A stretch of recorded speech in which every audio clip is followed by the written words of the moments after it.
నుంచి వస్తూనే ఉన్నా నేను. నా పాపకు కానీ ఆరోగ్యం బాగా కాకపోతే హాస్పిటల్లో ఉన్నింది.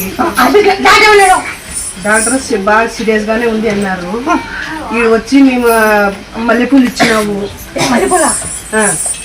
దాంట్లో పూలు ఇచ్చినావు, తల కింద పెట్టినాను. 8 రోజులు పెట్టినా కానీ కొద్ది కానీ అది నలగలేదు. అది ఎట్ట ఉంది అట్టనే ఉన్నింది ఆ పూలు. 8 రోజులు తల కింద పెట్టినాను ఆయనకు, అయినా నలగలేదు ఆ పూలు. నీ దాంట్లో ఉంది శక్తి ఉంది, ఎందుకోసమే అది నలగలేదు. ఆయనకు కొడుకు కావాలా, మా ఆయనకు భూటాన్కి ఈ ట్రాన్స్ఫర్ కావాలా, నా చిన్న బిడ్డకు ఉద్యోగం వస్తుందని చెప్పినావు. అవి 3 కోరికలు ఉన్నాయి. చాలా సీరియస్ అయింది, ఇంకా కష్టం అన్నట్టు. బాగానే అయింది.